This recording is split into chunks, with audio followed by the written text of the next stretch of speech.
For 2 years, the world watched as Ethiopian forces and Tigrayan rebels clashed in a war that would leave a devastating impact on Ethiopia.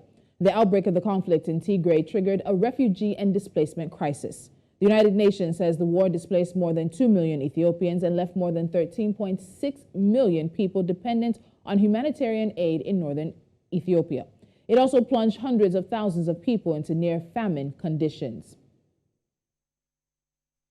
After many attempts at negotiations by African and both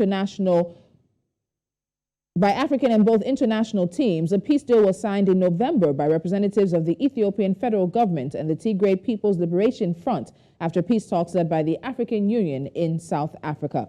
And now, Tigrayan rebels have started handing over their heavy weapons, and it looks like the peace deal may hold. Joining me now is Gebremedhin. He's a member of the Tigray Diaspora Council, and we'll get into this process and what else comes with it. Gebremedhin, welcome to Village Square Africa. Thank you so much for joining me. Thank you for inviting me. I want to make sure that I am actually not representing any organization. So whatever I say here are my personal views. I hope that is understood. Thank you.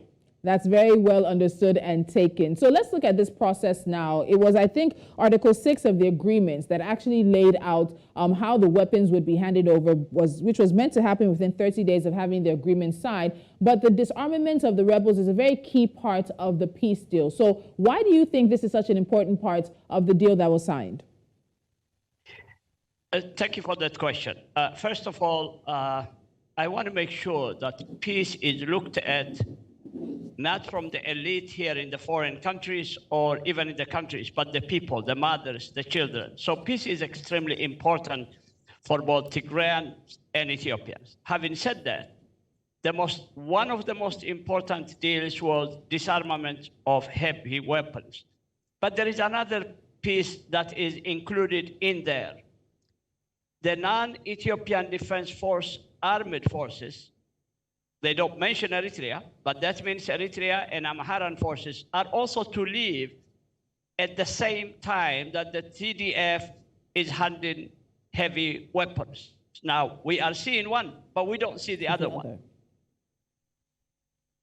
Continue, we can hear you. So what happens is, while it is important, it is part of the deal in Pretoria and then later on in Nairobi to hand heavy weapons. But that agreement also states simultaneously all armed forces except the Ethiopian Defense Forces must leave at the same time. The reason they want to disarm the heavy armament is because there is absolutely no trust between them among the fighting forces, the occupiers of Ethiopia and Eritrea and the Tigray Defense Forces, because the past behavior is absolutely indicative of the future behavior. So Eritrea claims if they are still armed, they're going to attack me. Ethiopia claims that we can't have peace with two militaries, but the Tigrayan people also do not trust their former occupiers and genocide conductors. So there is really no trust at all. So let me follow up with that before I bring in my second guest. In terms of that lack of trust and us not seeing another part of the deal being held, do you think that makes this a much more fragile peace accord? Could it be something that over how many days or weeks it takes for us to completely disarm the rebels could be something that endangers the peace deal? Gebremedhin? Absolutely. My worry is, why would Tigrayans trust Eritreans who are 7 miles outside of one of the largest cities of Adigrat? They are still controlling my own region, Irob region, half of it.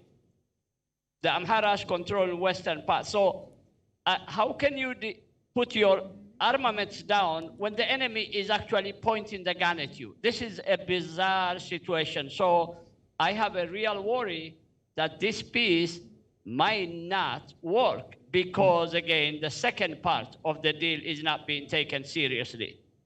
Okay, so joining me now also is Hawzein Gebremedhin. She's the co-founder, Tigray Action Committee. Hawzein, thank you so much for joining us on Village Square Africa. I think you caught the tail end of Gebremedhin's point, and it was, of course, about the other aspects of the deal, which means that other armies, the Amhara and, of course, Eritrea, are also supposed to leave as the disarmament is happening. But it's not just about disarmament. It also is about demobilization and reintegration of the TPLF combatants. So in terms of that step, or those steps that come next, what are we looking at? What does the process seem to look like for the demobilization and reintegration after the disarmament? Yeah, thank you so much for having me on. I think those are both wonderful questions, and I think that is what we are waiting to see as well. You used the word TPLF combatants. We call them TDF, our protectors, Tigray Defense Forces, and we too are waiting to understand how they are going to be reintegrated into the ENDF. And so those are questions. I'm not sure if Siam touched on that, but in addition to waiting for the concurrent removal of troops from Eritrea and allied Ethiopian army forces leaving Tigray, we're also trying to understand how the TDF are going to be reintegrated into the Ethiopian National Defense Forces. So that seems to mean that there are some questions about that, and there's not so much, I won't say transparency, but let's use the word information. So the peace deal, I looked at it, and it's very quite interesting. It also makes provisions for a framework for the settlement of political differences, as well as a transitional justice policy framework to ensure accountability, truth, reconciliation, and healing. This is just over 2 months since the deal has been signed. We're now finally seeing the disarmament process begin. But in terms of the progress around these very critical aspects, the political differences being able to be settled and not, of course, spill over into conflict again, and also this transitional peace justice framework, which I'm going to get to in the next question. What do you think the progress has been? Or are we just focusing and taking our time, one step at a time? Or there should be movement on other aspects of the peace agreement? Siam? A very good question. I think peace is first made in the hearts and souls of the people. If this was a military conflict between two militaries, I would have had more conflict. But this was genocide against innocent people. How are the mothers who have been raped? How are the children that were killed? How is the Tigrayan people start to have some basic trust of a government that have lied from the first day up to now? Even now, just to give you a point, the propaganda machine is at work in Ethiopia. They're saying the banks are open. That's a lie. One bank in Mekelle is not Tigray. And they're saying the food and medicine is going in. Yes, it started. I have to give credit to that. But it's so limited. One of the athletes who visited Mekelle, his mother died because of lack of medicine. This is an athlete who worked for Ethiopian Athletic Federation, okay? And the problem really is, it's really difficult to trust a prime minister who have a habit of not telling the truth. Right now, the Eritrean government publicly said, I'm not leaving until Ethiopia tells me to leave. The Ethiopian government says, they will leave only when we want them to leave. Now, how can you step on the contractual obligation you have made? And how can African Union really sit there and act like a tiger with no teeth? They can't do much. So it's a puzzle. It's a really dangerous puzzle. This prime minister have a very difficult time telling the truth. I'm sorry to have said what do you think the prime minister has been dishonest about in this process? Let me start with, in the beginning when Eritrean army came into Tigray and started bombing and looting, he said there is not one Eritrean soldier in Tigray. Let me start with that. He kept on saying that until international media exposed it. Right now, he also said everything is going in. You see, the beauty now is my sister here and I, at the very least, to get some phone calls from Mekelle or Adigrat. Most of the places you cannot. So our families are telling us, and the phone is not working, most of my family, who is under Eritrea, and yet the prime minister is saying, hey, we are letting food come in, medicine come in, the banks are working, and I am going to say this. The real issue for the prime minister and the Ethiopian government is to make sure they get funding from the United States. So they have the propaganda machine working overnight. Okay. That is a problem. Okay. I want to bring Hawzein back because the transitional justice policy framework is one that's going to be very tricky to navigate and can also take several years to get some kind of resolution. And I want you to paint a picture for me. What do you think accountability, truth, reconciliation, healing. What do you think those things look like for Ethiopians in the aftermath of this conflict? Well, I think, first of all, I think you're right. It is something that'll take a very, very long time. Given what the people of Tigray have faced for the past 2 years, we are still waiting, for many of us who are outside of Tigray, waiting to hear from our families, the ones that we cannot yet hear from, about how many we've lost. And for those within Tigray, they're dealing with it in the moment. There are women who have been raped, who are carrying children, who are birthing children, families who have lost every single member of their family. And so the justice, accountability, it's going to take a very, very long time. And you used the word Ethiopian, and I think for a lot of Tigrayans, we still don't consider ourselves Ethiopian. So even that idea of reconciling to a point where we would consider ourselves Ethiopian is going to take a very long time. In terms of what that process looks like, first step is really peace. True peace. And that looks like Eritrean troops out of Tigray. That looks like people eating, people receiving the medicine and the aid that they need. Those immediate, really life-saving kind of steps that needs to happen first is paramount. From there, it's really about how do we ensure that Tigrayans are safe within Ethiopia? In the transitional justice process, one thing that I am personally concerned about is how do we hold those responsible for the genocide accountable? How do we ensure that Abiy Ahmed and those in the Ethiopian government are held responsible for the havoc, the rape, the killing, the loss of life that has occurred within Tigray?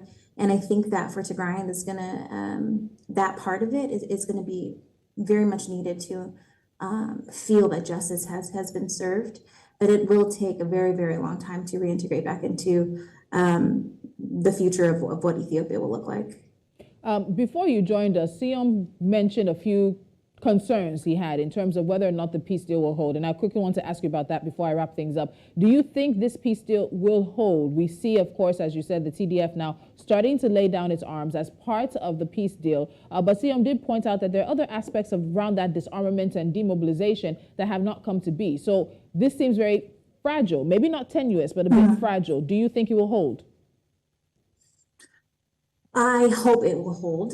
I'm concerned that it won't as well. I think as the diaspora, we have a unique privilege that we are not within Ethiopia, we're not within Tigray. So what we see from the outside is only a fraction of what the people within Tigray are really feeling. And those that I hear from within Tigray are very hopeful in the peace process. And I think it's because they have a strong desire to live safely. And so whatever kind of steps that'll take in order for that to happen, they are hopeful for. As someone who's removed from that and is watching it from a bird's eye view, I get concerned that the way that the process is being handled, the way that there isn't this concurrent removal of troops while we have disarmed ourselves makes me concerned. I worry that Tigray will have no way to protect itself while Eritrean troops are still within the region. And so my main concern is kind of this long-term sustainable peace.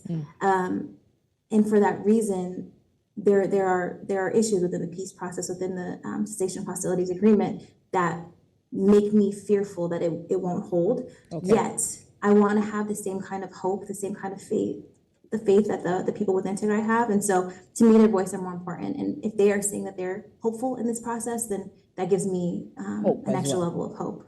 All right. Siom, my last question goes to you, and it has to be very brief, but also very quick, because I think it's important you mentioned the African Union, which is responsible for brokering this peace deal that we have. But you also said that it's a tiger without teeth, basically being toothless. What would happen if the parties that signed this agreement failed to uphold all of the articles signed? That is about, of course, setting up the framework, having the demobilization and the reintegration. What would it look like? What would you expect of the African Union, very briefly, if you see the parties that signed this deal not holding up their ends of the bargain? I think Hawzein was right, accountability. That has already been, Ethiopia is fighting not to let the UN human rights to come into Ethiopia right now. That tells you what the plan is. African Union is tiger without teeth. They have no power. They depend on the United States. So my appeal would be to the United States to support African Union to make sure the North Korea of Africa, who have no constitution, who have no democracy, no election, to be kicked out of Tigray, the first one. And then follow the constitution of Ethiopia, which Tigray government has been saying this from the first step. They said, let's go by constitution. Let's go around the table and conduct dialogue. So now that should be done. And like my sister said, many of us, overwhelming majority, don't consider ourselves as Ethiopian. How can a rape victim be asked to marry a rapist? It is impossible. Our mind can't accept that. It's too much. It will take years and counseling and real honest negotiation to even consider ourselves brothers and sisters of our African neighbors on both sides. So it is a very difficult roadmap. All right, it is a roadmap that most of Africa is watching very closely and also hoping that this peace deal will hold, and we'll see all the articles and the tenets of it continue to bring more peace and more stability back to Tigray and, of course, Ethiopia as well. Hawzein Gebremedhin, as well as Sion Barhe, thank you so much for joining me on this conversation, looking at what's happening around the fact that Tigray or the TDF are now laying down their arms, and we look forward to seeing more of the process play out in the coming weeks. Thank you so much. Thank you. Thank you. And that's all I have for you on Village Square Africa today. Don't forget that the square is where to be for all the conversations that concern the African continent, be them social, political, economic in some regards, but of course always about how we can move the peace and the progress of the continent forward. I'm Tolulope Adeleru-Balogun. Thank you so much for joining me.